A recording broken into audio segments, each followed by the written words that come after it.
The snow was falling in soft, lazy flakes, coating the park bench where Victoria Sterling sat during her lunch break.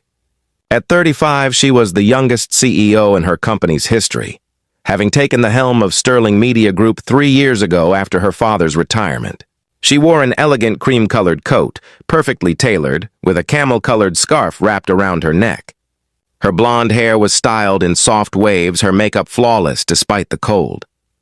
She was checking her phone, responding to the endless stream of emails that never seemed to stop, when she heard a small voice. "Excuse me, ma'am?" Victoria looked up to find a little girl standing in front of her, maybe 4 or 5 years old.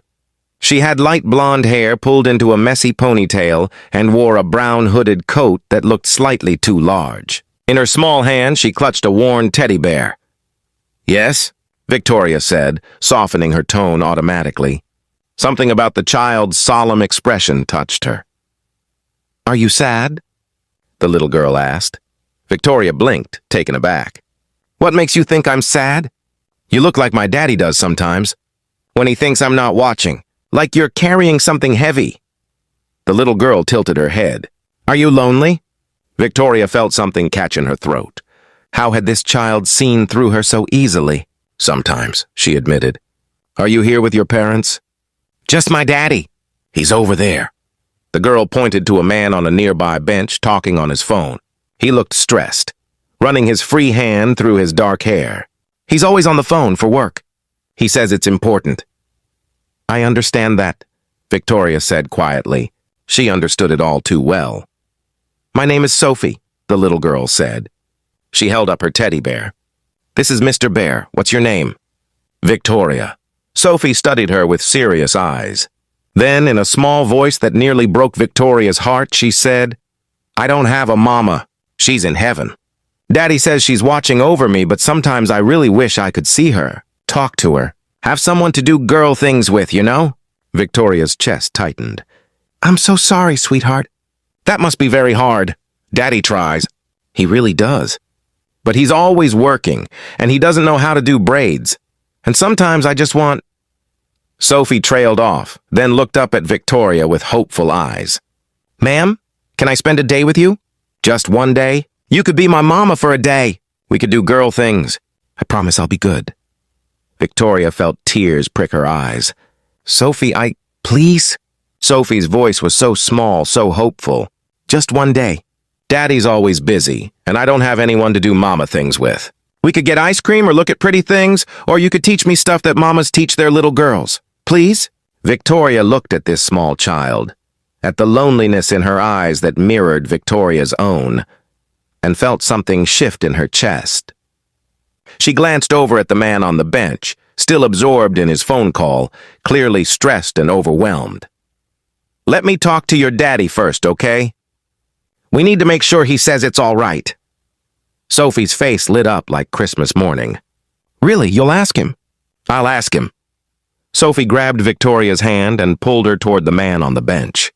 As they got closer, Victoria could hear his side of the conversation. "I understand the deadline, but I'm a single parent. I can't work 16-hour days anymore. There has to be some flexibility. Yes, I know the project is important. I'm doing my best." He looked up as they approached and quickly ended the call. Up close, Victoria could see he was probably in his late 30s, with kind but tired eyes. He wore jeans and a dark jacket, and looked like he hadn't slept well in days. "Sophie, honey, I told you not to bother people." His voice was gentle but worn.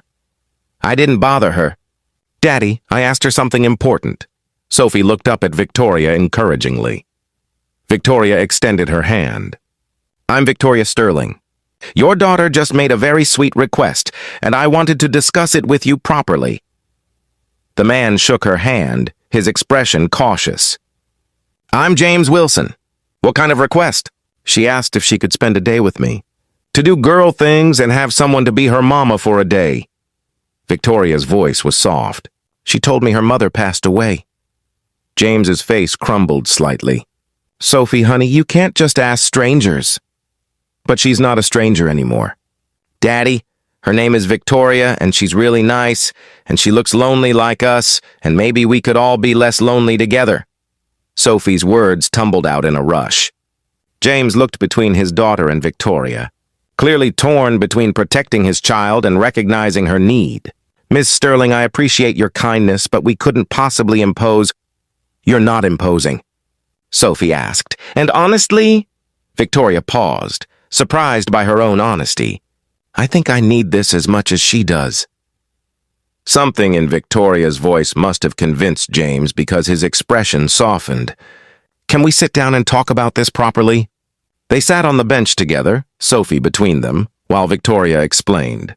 She told them she was CEO of a media company, that she'd never married, never had children, had poured everything into her career, that she'd woken up that morning, her 35th birthday, and realized she was completely alone. No family, no close friends, just work and more work.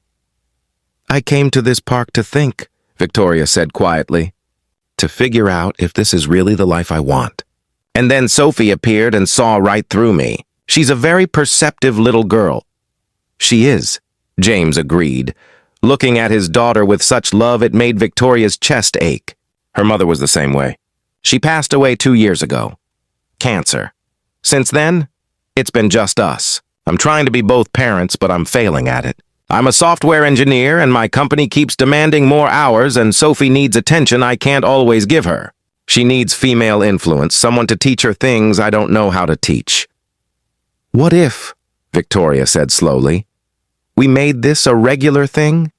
Not just one day, but maybe one day a week. I could take Sophie for the day, do activities with her, give you some time to work or rest. And it would give me—" She looked at Sophie, who was watching her with hopeful eyes. "It would give me something I didn't know I was missing." James studied her carefully. "Miss Sterling, Victoria, please." "Victoria, why would you do this? You don't know us." "Because your daughter asked me if I was lonely, and I realized I am. I've spent 15 years building a career and forgot to build a life. And because she looks at me like maybe I could be something important to someone. Do you know how rare that is?" James was quiet for a long moment. "Can I think about it? Maybe we could exchange information. You could provide references. We could do this safely and properly." "Of course." "That's smart." Victoria pulled out a business card. "My work number. And I'll write my personal cell on the back. Call me if you decide this is something you're comfortable with. No pressure." That night, James called. They talked for over an hour. He asked careful questions about her background, her intentions, her life. She answered honestly. By the end of the conversation, they'd agreed to try it. One Saturday a month to start. See how it went. The first Saturday, Victoria picked Sophie up at 9 in the morning. She'd barely slept the night before, nervous and excited in equal measure. She'd planned an entire day. Breakfast at a cafe, then the children's museum, then lunch, then maybe some shopping. Sophie appeared at the door in her brown coat, clutching Mr. Bear, her face glowing with excitement. "You came." "Of course I came. I promised, didn't I?" They spent the day doing all the things Victoria had planned, and several things she hadn't. Sophie wanted to look at everything, touch everything, ask questions about everything. She held Victoria's hand as they walked, chattered about her dreams and fears and favorite things. At lunch, Sophie said, "Victoria, can I tell you something? Always. My mama used to take me for hot chocolate before she got sick. I miss that." Victoria felt tears sting her eyes. "Would you like to get hot chocolate after lunch?" "Yes, please." They sat in the cafe drinking hot chocolate with whipped cream, and Sophie told Victoria about her mother, about how she used to sing lullabies and make funny pancakes and always knew when Sophie needed a hug. "I'm not trying to replace her," Victoria said gently. "Your mama sounds like she was wonderful." She was. "But Daddy says it's okay to love other people too, that Mama would want me to have people who care about me." "Do you care about me, Victoria?" "Yes," Victoria said, realizing it was true. "I do." One Saturday a month became 2. Then every weekend. Victoria found herself rearranging her schedule, delegating more at work, leaving the office earlier. Things she'd never done before. Things that would have been unthinkable 6 months ago. She taught Sophie how to braid hair. They baked cookies together. They went to the zoo and the aquarium and art museums. Victoria bought Sophie books and clothes and toys, then stopped herself, worried she was overstepping. But James assured her it was fine. "You're giving her something I can't," James said one evening when he picked Sophie up. "You're giving her female attention and guidance. Honestly, you're giving me something too. Time to breathe. Time to be a better parent because I'm not so overwhelmed." "She's giving me more than I'm giving her," Victoria admitted. "I was so lonely, James. I didn't realize how lonely until Sophie asked to spend a day with me." 6 months into their arrangement, Sophie asked Victoria to come to her kindergarten's mothers and daughters tea party. "I know you're not my real mama," Sophie said carefully, "but you're the closest thing I have. Would you come, please?" Victoria attended the tea party, sitting with Sophie at a small table, drinking pretend tea from tiny cups. She met Sophie's teacher, who assumed Victoria was Sophie's mother and didn't correct the assumption. She watched Sophie introduce her to friends with such pride. "This is Victoria. She's my special person." After the tea party, as they walked to the car, Sophie slipped her hand into Victoria's. "Thank you for coming. I was the only kid who didn't know if they'd have someone there, but you came. I'll always come when you need me, sweetheart. Always." That night, James invited Victoria to stay for dinner. It had become a regular thing, her staying after she brought Sophie home. They'd eat together, talk about their weeks, about Sophie, about life. "Can I ask you something?" James said after Sophie went Todd. "Of course. When Sophie first asked you to spend a day with her, why did you really say yes?" "The truth." Victoria was quiet for a moment. "Because I'd spent my entire birthday alone. Because I realized I'd built this impressive career, but I had no one to share it with. Because I was sitting on a bench wondering if this was all there was to life. And then this little girl appeared and saw right through all my armor and asked me if I was lonely. And I couldn't lie to her." Victoria's voice grew soft. "She saved me, James. As much as I like to think I'm helping her, she saved me from a life of accomplishment without meaning." James reached across the table and took her hand. "You've saved us too, both of us. Sophie is happier than she's been since her mother died. And he paused. "I'm falling in love with you, Victoria. I didn't plan it. I didn't expect it.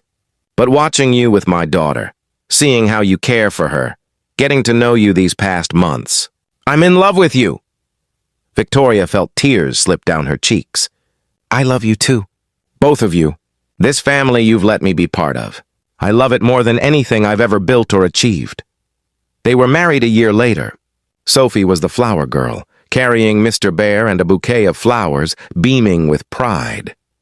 At the reception, she gave a speech that made everyone cry. "I asked Victoria to be my mama for one day," Sophie said seriously, and she said yes. And then she stayed. "Every day, she's not my first mama, but she's my forever mama, and I'm really happy." 3 years later, Victoria sat on the same park bench where she'd first met Sophie. She was pushing a stroller now, with her and James's 6-month-old son sleeping peacefully inside. Sophie, now 8, sat beside her reading a book. "What are you thinking about?" Sophie asked, looking up. "About the day we met. About how you asked me if I was lonely." "Were you?" "Very. I didn't realize how much until you asked." "Are you still lonely?" Victoria looked at her stepdaughter, then at the baby in the stroller, then thought about James waiting at home. "No, sweetheart. I'm not lonely anymore, thanks to you." "I'm not lonely either." Sophie leaned against Victoria's shoulder. "You know what?" "What?" "I think sometimes angels come as little girls with teddy bears, and sometimes they come as sad ladies on park benches, and sometimes they find each other exactly when they're supposed to." Victoria kissed the top of Sophie's head. "I think you're exactly right." Later, Victoria would think about how one question from a child had changed her entire life. "How can I spend a day with you?" had turned into forever. How the loneliest moment of her life had been the beginning of the greatest gift she'd ever received. She'd been sitting on that bench, successful and accomplished and completely empty, wondering if this was all there was. And a little girl with a teddy bear had appeared and offered her something more precious than any achievement or accolade. A place to belong. a family, love.